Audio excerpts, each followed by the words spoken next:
Hello students, कैसे हैं आप लोग। देखिए कि जैसा कि आप लोगों को सॉल्यूशन चैप्टर के लेक्चर 1 से लेकर लेक्चर 6 तक दे चुके हैं। अभी तक चैप्टर पूरा फिनिश तो नहीं हुआ है, क्योंकि कम से कम इसमें आपको 10 से 12 लेक्चर मिलेंगे, 15 भी मिल सकते हैं। लेकिन जितना हम आप लोगों को लेक्चर 1 से लेक्चर 2 तक पढ़ा चुके हैं, उस पर बेस्ड जो भी ऑब्जेक्टिव टाइप क्वेश्चन है जो कि नीट और आईआईटी और 12th क्लासेस में आए हुए हैं, वो आपको इस वीडियो में प्रोवाइड किए जाते हैं। एक एक क्वेश्चन को आप ध्यान से समझिएगा और इन्हीं क्वेश्चनों में से लगभग जब आपका टेस्ट होगा तो इन्हीं में से टेस्ट बनेगा। एक एक क्वेश्चन को हम डिस्कस करते हैं और ये क्वेश्चन उसी पे बेस हैं जो हमने आपको इन लेक्चर नंबर 1 से लेक्चर नंबर 6 तक आपके साथ डिस्कस किया। तो देखिए, ध्यान से समझिए। क्वेश्चन नंबर 1 बच्चों, एक एक क्वेश्चन मैं आपको ध्यान से समझाता हूं, ध्यान से समझिए। फिर भी अगर आपको कोई प्रॉब्लम है तो आप मेरे से डिस्कस कर सकते हैं, वो मेरे से डिस्कस कर सकते हैं आप लोग, ठीक है ना। देखिए क्या क्या क्वेश्चंस हैं, हम ध्यान से समझेंगे इन क्वेश्चंस को। पहला क्वेश्चंस है देखिए question number 1, colligative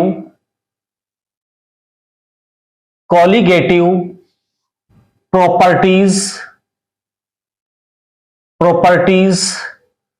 depends upon.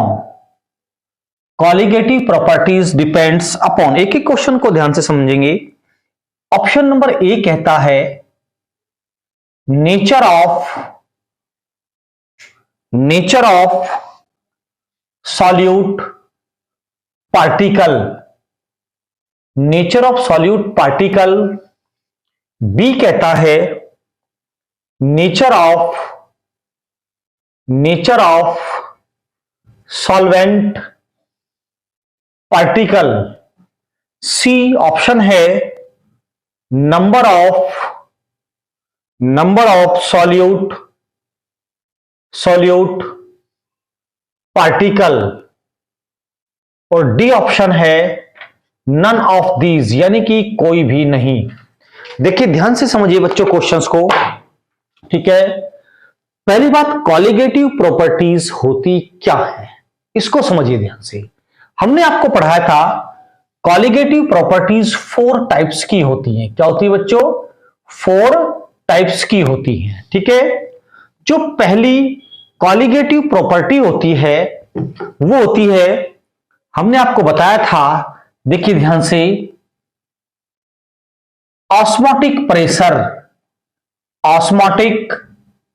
Pressure पहली कॉलीगेटिव प्रॉपर्टी। दूसरा डिप्रेशन इन वेपर प्रेशर। और थर्ड क्या था बच्चों? एलिवेशन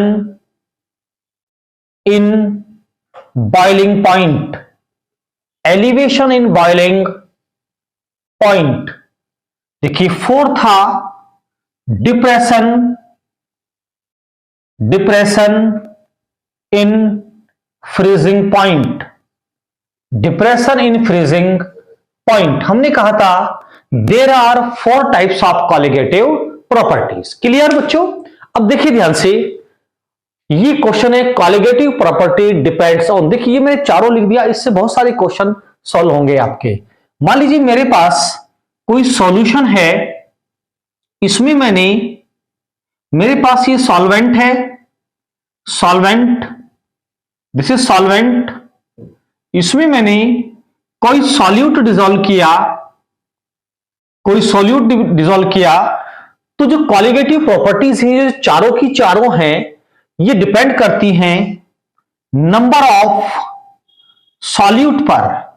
नंबर ऑफ सॉल्यूट के डायरेक्टली प्रोपोर्शनल होती हैं। अब नंबर ऑफ सॉल्यूट में एक बात और समझिए ध्यान से आप। देखिए वैसे तो हम डायरेक्ट आंसर दे सकते हैं नंबर ऑफ सॉल्यूट पार्टिकल, लेकिन हमारी प्लानिंग होती है आपको एक एक पॉइंट क्लियर करने की। जरूरी नहीं कि यही क्वेश्चन एग्जाम में आए।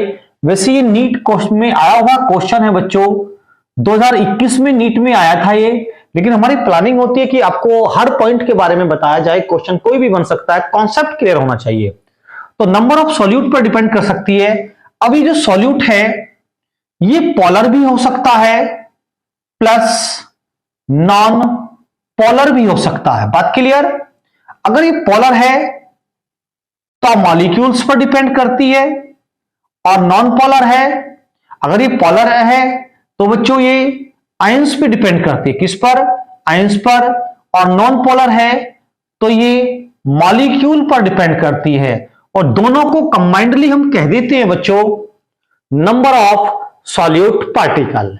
तो नेचर पर डिपेंड नहीं करती। नेचर ऑफ सॉल्यूट पर, सॉल्वेंट का तो खैर मतलब ही नहीं, सॉल्वेंट का तो कोई मतलब नहीं है। नेचर ऑफ सॉल्यूट पर डिपेंड नहीं करती, नंबर ऑफ सॉल्यूट पार्टिकल्स पर डिपेंड करती है। डायरेक्टली प्रोपोर्शनल होती है। जितने भी सॉल्यूट पार्टिकल ज्यादा होंगे उतनी ही कॉलिगेटिव प्रॉपर्टीज ज्यादा होंगी। बात क्लियर? तो मैं समझता हूं कि ये क्वेश्चन आप समझ गए होंगे। अगर आप इसमें से कुछ नोट करना चाहते हैं तो अपनी नोटबुक में जरूर नोट करिएगा, दिखेगा। नेक्स्ट क्वेश्चन, एक एक क्वेश्चन कराते हैं आज आपको, और इसमें से मैं चाहता हूं कि अभी जो आपका नेक्स्ट मंथ नीट का एग्जाम है, एक आध क्वेश्चन जरूर आ जाना चाहिए बच्चों, ठीक है ना। देखिएगा नेक्स्ट क्वेश्चन है मेरे पास, the porous membrane used in reverse osmosis. बहुत अच्छा क्वेश्चन है बच्चों, देखिएगा। The porous membrane, porous membrane यानी कि semi permeable membrane, the porous membrane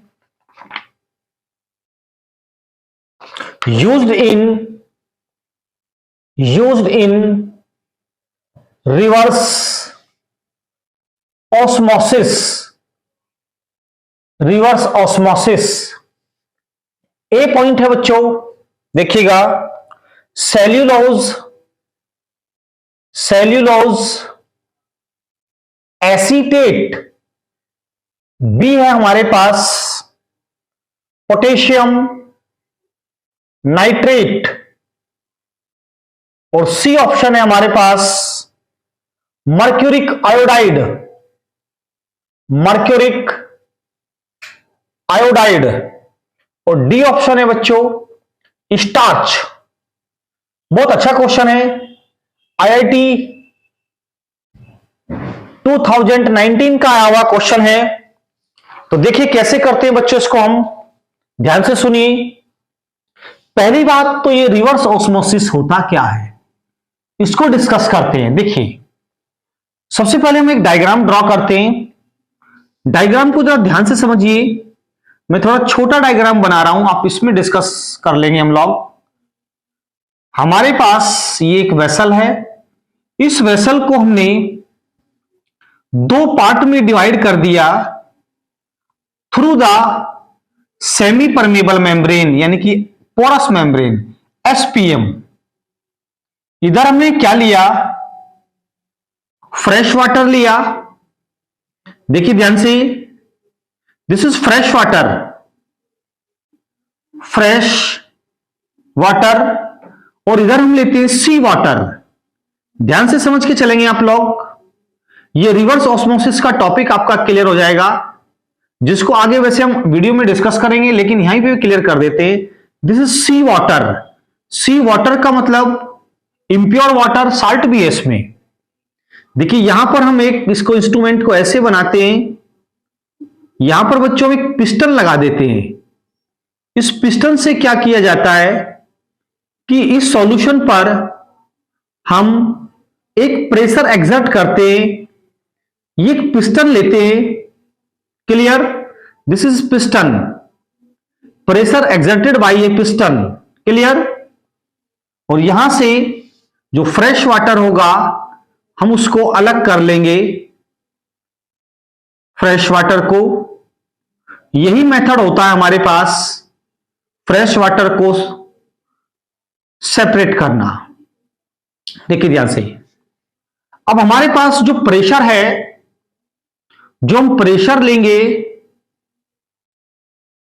वो ग्रेटर देन ऑस्मोटिक प्रेशर लेंगे, ऑस्मोटिक प्रेशर लेंगे।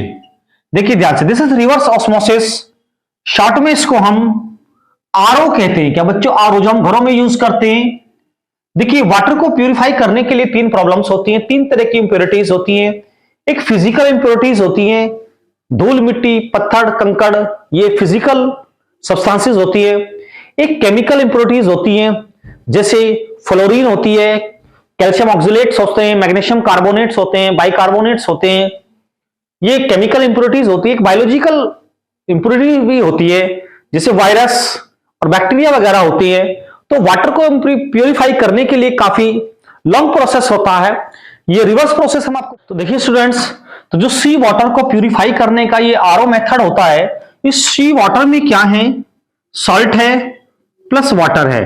तो जब हम ऑस्मोटिक प्रेशर से ज्यादा प्रेशर एक्सर्ट करते हैं, लगाते हैं, तो यहां से सॉल्वेंट इधर चला जाता है, यानी कि वाटर इधर चला जाता है। बात क्लियर? तो ये सी वाटर प्यूरिफाई हो जाता है। ये था आपका रिवर्स ऑस्मोसिस। अब क्वेश्चन उठता है कि the porous membrane used in reverse osmosis की सेलुलोज एसीटेट की होती है, पोटेशियम नाइट्रेट की होती है, या मर्क्यूरिक आयोडाइड की, या स्टार्च की? तो देखिए आंसर है cellulose acetate. This is important question. ये सेलुलोज एसीटेट की बनी होती है, सेल्यूलोज एसीटेट की बनी होती है बच्चों। सुनिए ध्यान से। वैसे तो जनरली जो सेमी परमेबल मेम्ब्रेन होती है, सेमी परमेबल मेम्ब्रेन क्या होती है एक बार समझ लीजिएगा, जो अपने अंदर से केवल सॉल्वेंट के मॉलिक्यूल्स को पास आउट करें, सॉल्यूट को पास आउट ना करें, वो सेमी परमेबल मेम्ब्रेन होती है। Semi permeable membrane two types की होती है, नेचुरल और आर्टिफिशियल। जैसे मोस्टली हम ज्यादातर यूज करते हैं कॉपर फेरोसाइनाइड की, क्लियर, लेकिन यहां पर हम यूज करते हैं सेल्यूलोज एसीटेट की, क्योंकि कॉपर फेरोसाइनाइड एनिमल मेम्ब्रेन या नेचुरल मेम्ब्रेन्स, एनिमल सेल या प्लांट सेल मेम्ब्रेन जो यूज कर लेते हैं हम ऑस्मोसिस में करते हैं, क्योंकि उसमें ऑस्मोसिस में वो मेम्ब्रेन्स का स्प्लिट होने का डर नहीं रहता।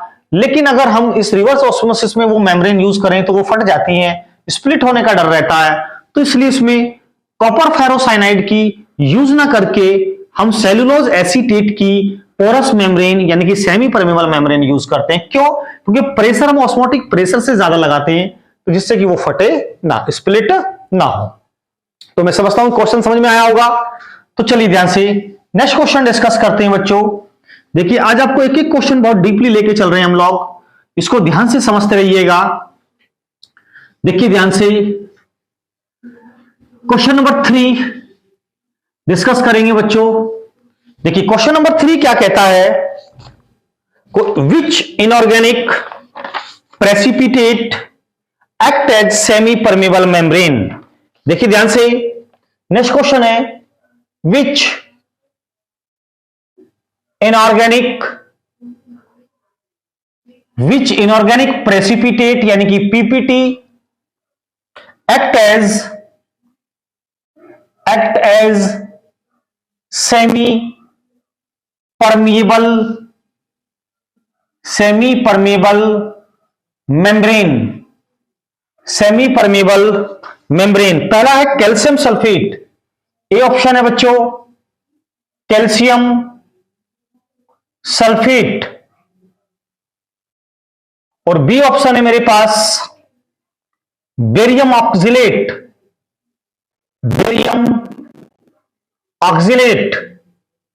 सी ऑप्शन है मेरे पास निकेल फॉस्फेट,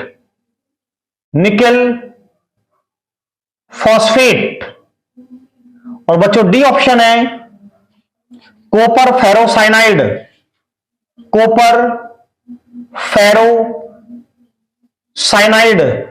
देखिए वो कहता है which inorganic precipitate act as semi permeable membrane, यानी कि इसमें से कौन सा इनऑर्गेनिक सब्सटेंस जो होता है वो सेमी परमेबल मेम्ब्रेन की तरह बिहेव करता है। तो देखिए मैंने अभी आपको समझाया था कि नॉर्मली जो हम semi permeable membrane, artificial semi permeable membrane use करते हैं, वो बच्चों हम कॉपर फेरोसाइनाइड की यूज करते हैं। किस? कॉपर फेरोसाइनाइड की। देखिए एक होता है कॉपर फेरोसाइनाइड, एक होता है कॉपर फेरीसाइनाइड। तो इनमें ध्यान रखना, कॉपर फेरोसाइनाइड की यूज करते हैं। कैसे बनाते हैं इसको आगे हम लेक्चर में बताएंगे। वैसे हम इसको बनाते हैं बच्चों कॉपर सल्फेट से plus potassium ferrocyanide K4 FeCN6 का रिएक्शन करके हम इन दोनों कंपाउंड्स का रिएक्शन करके कॉपर फेरोसाइनाइड की फ्रेशली प्रेसिपिटेट जिलेटिन टाइप की एक मेम्ब्रेन बन जाती है, उसको हम सेमी परमेबल मेम्ब्रेन कहते हैं। तो क्वेश्चन समझ में आया होगा। मैं समझता हूं बच्चों, अगर आपको मेरी वीडियो पसंद आ रही है तो ये तो आपका फर्ज बनता है कि लाइक कीजिएगा, कोई अच्छा सा कमेंट भी करें आप लोग अगर आपको अच्छा लग रहा है, और देखिए अगर आप नए हैं तो सब्सक्राइब जरूर करें, ठीक है। इससे आपको ही आने वाले कल में फायदा होने वाला है, क्योंकि अगर हमारा ऑनलाइन सब्सक्रिप्शन ऑनलाइन प्लेटफॉर्म खुल जाता है तो फिर हम आपको डेली रात को 8 से 9 बजे तक ऑनलाइन क्लास देंगे, ठीक है बच्चों। तो इससे आपको बहुत फायदा मिलेगा, बहुत क्वेश्चन मिलेगा, लेकिन जब तक नहीं खुलेगा जब तक 1000 सब्सक्राइबर नहीं होंगे बच्चों, ये आप लोग भी जानते हैं, वो आपके ऊपर डिपेंड करता है, ठीक है, आप करते हैं या नहीं करते हैं, ठीक है ना। देखिए ध्यान से नेक्स्ट क्वेश्चन देखते हैं बच्चों। Which of the following which of the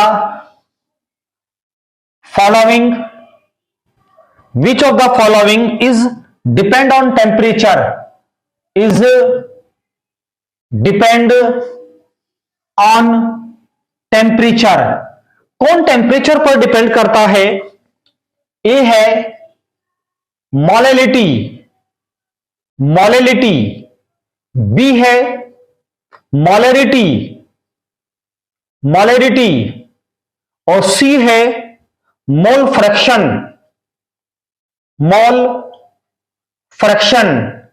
और बच्चों डी ऑप्शन है वेट परसेंटेज। तो ध्यान से समझिए इसमें से कौन सा टेम्परेचर डिपेंडेंट होता है। देखिए मोलैलिटी क्या होती है बच्चों, मोलैलिटी में जो ऊपर लेते हो आप number of moles of solute upon mass of solvent लेते हो, इसमें आप मोल फ्रैक्शन में अगर आप मोल फ्रैक्शन ऑफ सॉल्यूट निकालते हैं तो सॉल्यूट के mole upon total number of mole. अगर वेट परसेंटेज लेते हैं तो आप वेट ऑफ सॉल्यूट लेते हैं इन ग्राम्स में, और मास ऑफ सॉल्यूशन लेते हैं, मास ऑफ सॉल्यूशन इन ग्राम में। बात क्लियर? देखिएगा लेकिन मोलैरिटी में क्या होता है, mole of solute upon volume of solution लेते हैं आप लीटर में, तो वॉल्यूम किस में आया, मोलैरिटी में आया। किस में आया बच्चों, मोलैरिटी में आया। आपको मालूम है PV equals to NRT, volume directly proportional to T. Clear? Volume directly proportional to T. Temperature को इंक्रीज करेंगे तो वॉल्यूम इंक्रीज होगा, और बच्चों वॉल्यूम इंक्रीज होगा तो मोलैरिटी डिक्रीज होगी। अगर वॉल्यूम डिक्रीज होगा तो मोलैरिटी इंक्रीज, वॉल्यूम इंक्रीज होगा तो मोलैरिटी डिक्रीज होगी। बात क्लियर? तो वॉल्यूम डिपेंडेंट होती है मोलैरिटी और टेम्परेचर डिपेंडेंट होती है मोलैरिटी, क्योंकि टेम्परेचर पर डिपेंड करता है वॉल्यूम। क्वेश्चन समझ में आया? चलिए नेक्स्ट क्वेश्चन करते हैं बच्चों। देखिए बहुत अच्छा क्वेश्चन है, सुनिए ध्यान से, समझते रहिए आप। एक एक क्वेश्चन लाजवाब क्वेश्चंस हैं। देखिए अभी तो सॉल्यूशंस के आपको 2 लेक्चर ही दिए हैं ऑब्जेक्टिव टाइप के, कम से कम 10 लेक्चर दूंगा, 150 से 200 ऑब्जेक्टिव आपको कराए जाएंगे, आप बेफिक्र रहिए। थोड़ा समय लगता है लेकिन काम सब होंगे। देखिए नेक्स्ट क्वेश्चन है, देखिएगा, which of the following aqueous solution, which of the following aqueous solution exhibit highest boiling point,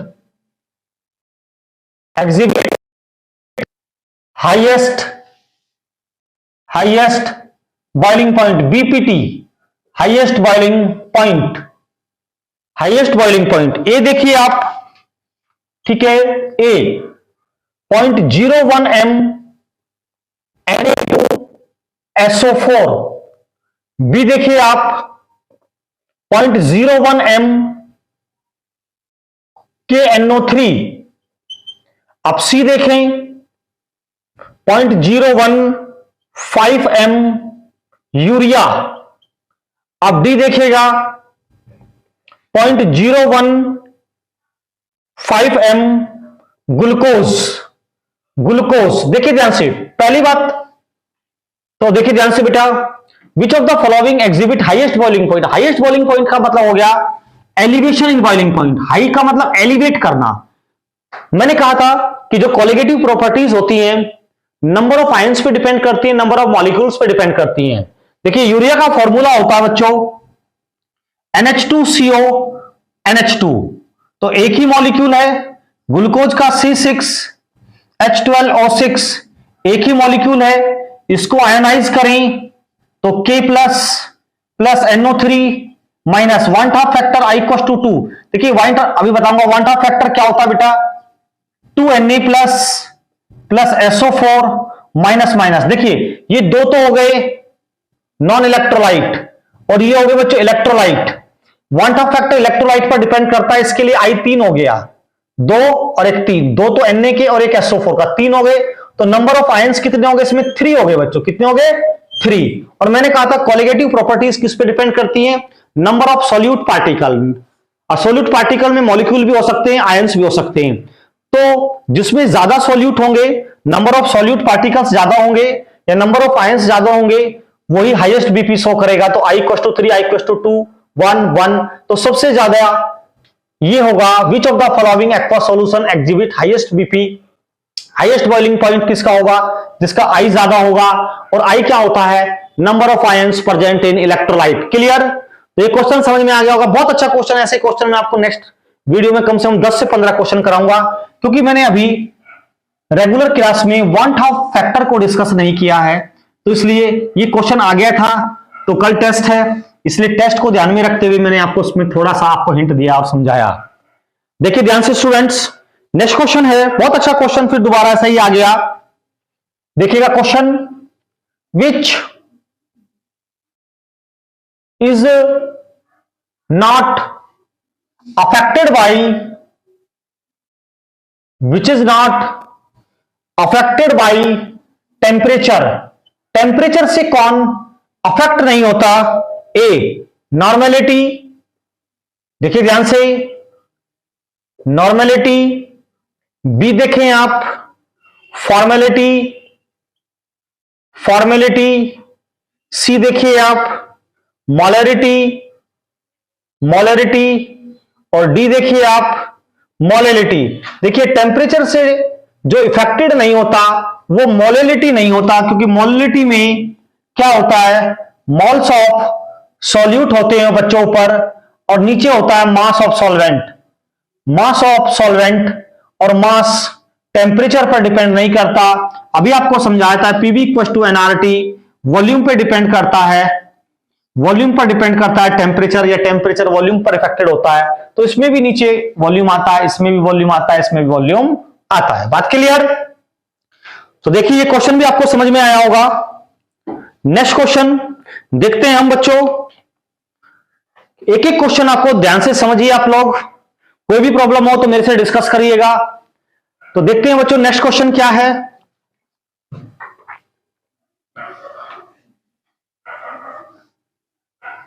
बहुत इंपॉर्टेंट क्वेश्चन चल रहे हैं, सारे के सारे कॉम्पिटिशन्स में आए हुए हैं। देखिए ध्यान से बेटा, हम कहते हैं ए solution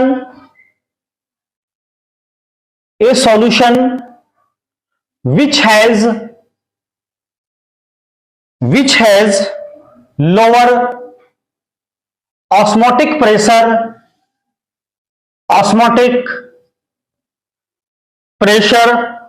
as compared to other solution, as compared to other solution। A option देखिएगा आप, हाइपोटॉनिक। बी देखिएगा हाइपरटॉनिक। सी देखिए आइसोटॉनिक। और डी देखिए आप आइसोस्मोटिक। सबसे पहली बात वो कहता है lower osmotic pressure. Lower osmotic pressure किस सॉल्यूशन का होता है। देखिए हाइपरटॉनिक में क्या होता है, जिसकी कंसंट्रेशन हाई होती है, जिसकी कंसंट्रेशन हाई होती है और कंसंट्रेशन भी हाई होगी, ऑस्मोटिक प्रेशर भी हाई होगा। इसमें लो होगी क्या, कंसंट्रेशन, और ऑस्मोटिक प्रेशर भी लो होगा, तो आंसर हाइपोटोनिक होता है बच्चों। क्यों? देखिए हमने हिंदी में भी पढ़ाया था आपको, दिस इज अधः प्रासारी अतः प्रासारी। हाइपोटोनिक सॉल्यूशन में, दो सॉल्यूशन में जिस सॉल्यूशन का ऑस्मोटिक प्रेशर या कंसंट्रेशन लो होती है वो हाइपोटोनिक होता है, और दो सॉल्यूशन में जिसकी कंसंट्रेशन और ऑस्मोटिक प्रेशर हाई होता है वो हाइपरटोनिक होता है, और आइसोटोनिक वो होते हैं जिसमें दोनों के ऑस्मोटिक प्रेशर बराबर होते हैं, यानी कि इसको आइसोटोनिक सॉल्यूशन कहते हैं हम लोग। यानी कि आइसोटोनिक सॉल्यूशन की कंसंट्रेशन भी सेम होती है, ऑस्मोटिक प्रेशर भी सेम होता है, उसमें ऑस्मोसिस नहीं होता, क्योंकि ऑस्मोसिस तो लोअर टू हायर कंसंट्रेशन होता है। तो आंसर है हाइपोटोनिक बच्चों। क्लियर? तो ये क्वेश्चन भी आपका क्लियर हो गया होगा। तो देखते हैं, आगे चलते हैं और बढ़ते हैं बच्चों। एक एक क्वेश्चन ध्यान से समझते रहिएगा आप लोग। देखिएगा पहला क्वेश्चन देखते हैं, सॉरी पेपर में पहला है, वो कहता है, सुनिए, which of the following is not colligative property. देखिए क्वेश्चन देखिए, which of the following is not colligative property. अच्छा क्वेश्चन आया, which of the following is not colligative property। देखिए कॉलिगेटिव प्रॉपर्टी तो चार ये लिखी हुई है, अगर इनसे अलावा कोई और है तो कॉलिगेटिव प्रॉपर्टी नहीं होगी बच्चों। डेल्टा टी एफ, बी देखेगा डेल्टा टी बी, सी देखेगा आप osmotic pressure,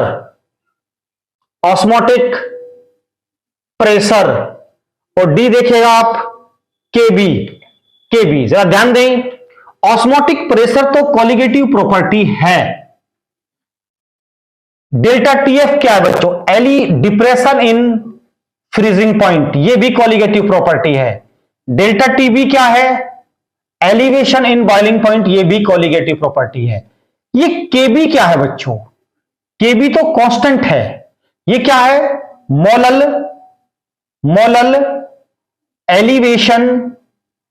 elevation constant, molal elevation constant. Hindi में हम भी लिख देते हैं कभी कभी, ध्यान रखना, मोलल उन्नयन स्थिरांक, मोलल उन्नयन स्थिरांक। तो मोलल उन्नयन स्थिरांक कोई कॉलिगेटिव प्रॉपर्टी नहीं होता, कहीं पर भी इसमें नहीं है। तो कॉलिगेटिव प्रॉपर्टी तीन है, लेकिन मोलल उन्नयन स्थिरांक यानी कि के भी कॉलिगेटिव प्रॉपर्टी नहीं है बच्चों। ठीक है, तो समझ में आया होगा ये क्वेश्चन आपको। तो देखिएगा एक आध क्वेश्चन और समझिए, ऑरली बता देता हूं। A mixture which boil off like a single pure component is called eutectic, azeotropic, ideal solution, non ideal solution.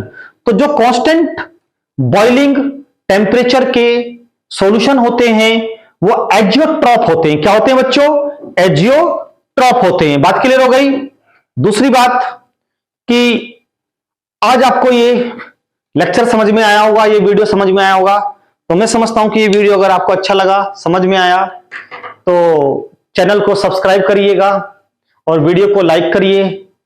और आपका फर्ज बनता है कि अपने हर स्टूडेंट एक एक दो मित्र को जरूर फॉरवर्ड करे, जिससे कि वो भी मोटिवेट हों और आपको देखकर, लेक्चर को देखकर वो भी पढ़ सके, उनका भी भला हो सके। धन्यवाद। आगे मिलते हैं नेक्स्ट वीडियो में बच्चों आपके लिए।